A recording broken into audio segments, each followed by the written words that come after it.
tidak diterima, itu beda. Yang pertama itu ada surat edaran Mahkamah Agung, mungkin banyak teman-teman nggak paham bahwa syarat untuk perceraian itu sudah diatur secara tegas, minimal harus pisah tempat tinggal, minimal 6 bulan pisah tempat tinggal. Ada lagi? Untuk saat ini Andre sendiri tinggal sama siapa sih Bang? Nggak tahu saya, tapi dia ada di apartemen. Oh, itu sangat menguras energi dia nggak sih Bang untuk masalah-masalah ini, sampai kemarin kan sempat dia marah juga gitu loh. Ya dia marah karena anaknya dilibatkan. Persoalannya itu simpel, Pak. Anak saya itu jangan dilibatkan. Ini urusan pribadi saya. Kenapa anak saya dilibatkan itu saja? Tapi dalam konflik ini terjadi udah dari 2009. Iya, itu kan urusan perceraian. Urusan perceraian dan menurut Andre ya sudah, itu adalah keputusan dia untuk mengajukan cerai dan itu kita harus hormati. Bang, Andre itu kan biasa suka kalau weekend mereka pergi sama-sama sama anak-anak gitu. Sampai sejauh ini? Dan ini 2025 mereka udah tidak tinggal. Nggak, maksudnya sama anak-anak aja gitu. Nggak tahu, saya nggak sampai ngurusin yang begituan. Tugas saya hukum. Tugas hukum ya urusan materi sidang. Tapi kalau yang lain-lain saya nggak paham. Andre sejak 1 tahun yang lalu sudah tidak tinggal bersama-sama dengan termohon. Andre ada di apartemen, itu ada di mana saya nggak paham. Berarti rumah utama tidak diketahui ditempati oleh siapa gitu ya? Kenapa? Rumah utama kan rumah kosong. Ada rumahnya masih ada orang yang nempati, tapi kan Andre kan tidak mau di sana. Andre ada apartemen, dia tinggal dan dia sudah pisah tempat tinggal. Bahasanya itu di dalam surat edaran Mahkamah Agung minimal pisah tempat tinggal. Jadi bukan pisah ranjang ya. Itu beda. Kalau pisah ranjang mereka satu rumah tapi beda tempat tidur. Tapi kalau pisah tempat tinggal berarti ada rumah sendiri, ada rumah sendiri. Nah, Andre sudah 1 tahun tinggalnya beda. Termohon tinggalnya beda. Jadi setahun lebih Andre sudah tinggal di satu apartemen, termohon di satu tempat. Jadi insya Allah persyaratan itu telah terpenuhi. Andre hanya cuma satu, saya ingin cerai yang mulia.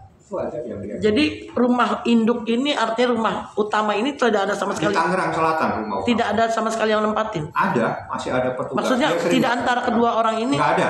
Mereka tidak tinggal di rumah itu. Dua-duanya tidak tinggal di rumah tersebut.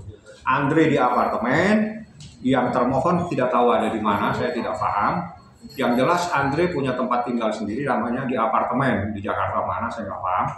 Dan itu rumah ada yang menempati tapi bukan Andre. Bukan juga termohon. Anak-anak, apakah anak-anak tinggal di situ? Saya tidak tahu anak-anak di mana. Apakah di termohon, saya nggak paham.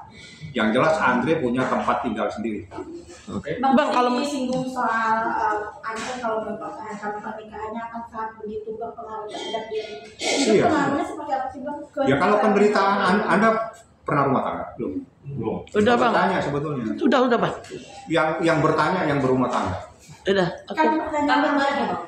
Pertanyaan saya sama Anda, kalau Anda pernah berumah tangga, Anda bisa tahu bagaimana menderitanya saat seseorang ada problem-problem rumah tangga yang sudah tidak mungkin bisa dipersamakan lagi, dipersatukan, dikomunikasikan. Jadi rumah tangga itu seperti mata uang, tidak bisa dipisah.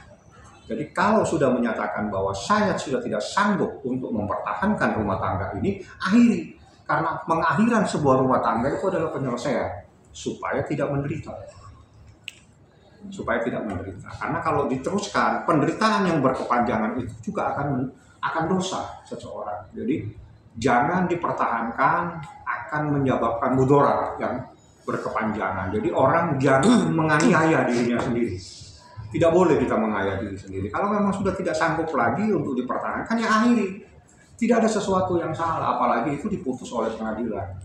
Pengadilan yang mengesahkan sebuah perceraian. Tidak ada. Tapi Bang, kalau menanggapi hal ini gitu artinya kedua belah pihak tidak sama sekali tidak menempati rumah induk mereka gitu loh.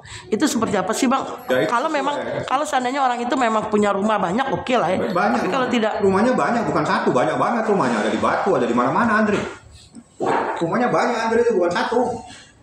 Iya. Banyak rumahnya, di Jakarta ada 4. Tangerang ada berapa, di Batu ada. Jadi kalau orang punya rumah banyak ya jangan disalahkan. Ada masalah kalau rumah banyak. Kalau yang tidak punya rumah banyak itu seperti apa bang artinya? Kalau misalnya Ya, salah satu pihak rumah kan yang penting dia pisah tempat tinggal. Syaratnya itu Meski depan-depanan bang. harus pisah tempat tinggal. Artinya pisah tempat tinggal, mereka tidak boleh tinggal satu rumah. keluar salah satu keluar. Jadi harus satu ke kanan, satu ke kiri, harus pisah. Namanya pisah tempat tinggal, bukan pisah ranjang ya. Kalau pisah ranjang itu Satu rumah. mereka satu rumah tapi tidak tidur bersama-sama, dan itu tetap melanggar, tidak boleh diceraikan karena tidak memenuhi syarat. Berarti ini udah memenuhi syarat ya bang ya? Memenuhi sudah 1 tahun dia pisah. Oke bang. Oke. Siap. Thank you bang. Thank you, Terima bang. kasih banyak bang.